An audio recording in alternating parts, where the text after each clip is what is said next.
Moja kati ya movie ambayo wa Marekani waliigiza perfect sana ni movie ambayo ilichezwa Libya baada ya Mohamed al-Gaddafi, rais wa Libya, kufariki. Okay, ni hapa ambapo leo nakuelezea. Baada ya kuuawa na kung'olewa madarakani kwa Mohamed al-Gaddafi, alikuwa shwari kabisa katika nchi ya Libya. Wepesi wa maisha ukabadilika na ukawa maisha magumu kwa wazawa waliokopo nchini Libya. Halikadhalika kwa wageni waliokuwa nchini humo pia hali zikawa ngumu zaidi. Kwa ikawa lazima mataifa mbalimbali yaliokuwa wamewekwa kambi na balozi zao nchini Libya, hasa katika mji wa Benghazi, kuamua kufunga shughuli zao na kuhama kwa sababu za kiusalama, isipokuwa balozi wa Marekani tu. Maili chache kutokea ubalozi wao ulipokuwepo, kulikuwa na kempu yao ya siri inayolindwa na wanajeshi maalum wa Marekani pekee. Licha ya uwepo wao wa machafuko hayo, lakini ubalozi wa Marekani ambao balozi huyo ambaye anaitwa Chris Steven aliingia hapo mjini Benghazi ili kudumisha amani na usalama, kuzima machafuko makali ya kisiasa yaliyokuwa yameshamiri nchini Libya.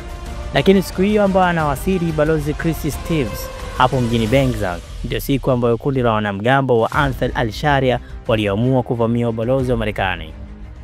Okay, walinzi wachache walioachwa hapo ubalozini walishindwa kukabiliana na wanamgambo wao, maana yake ililazimu kumficha balozi ili uweze kulinda usalama wake, ambapo katika chumba cha safe room wauni wakaona jitihada za kumpata balozi zimegonga mwamba. Sasa wakaamua kuchoma moto jengo zima la ubalozi, kila aliyekopo ndani afie umo.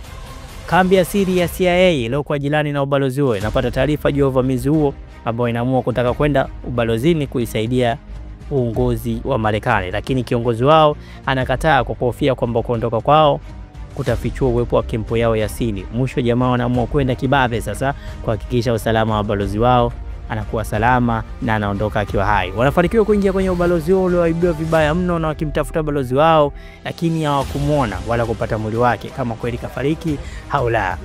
Baada ya mapigano makali na waasi wa wanajeshi wa Marekani waliosalia waliamua kukimbia maana yake shughuli ilikuwa nzito, yani ni vita zaidi ya vita.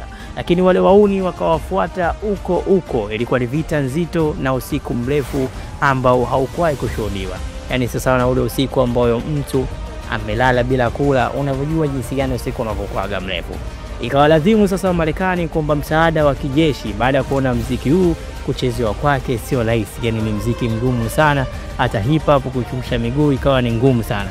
Lakini msaada unachelewa na kufika alfajiri ya siku ya tarehe inayofuata. Ni masaa 13 ya moto ndani ya mji wa Benghazi nchini Libya. Ase, kama unapenda movie kali ngumu za kivita, basi ni bonge moja la movie unachotakiwa ni kuweza kuitazama wewe ili uweze kuenjoy. Jina langu naitwa Bongo Tech 255 kwa masuala mbalimbali ya teknolojia kwa lugha nyepesi kabisa ya Kiswahili. Sasa kwenda kufollow, kulike. Asanteni na natakia siku njema.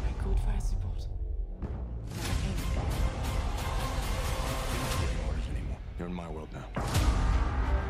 We have 36 American lives to save.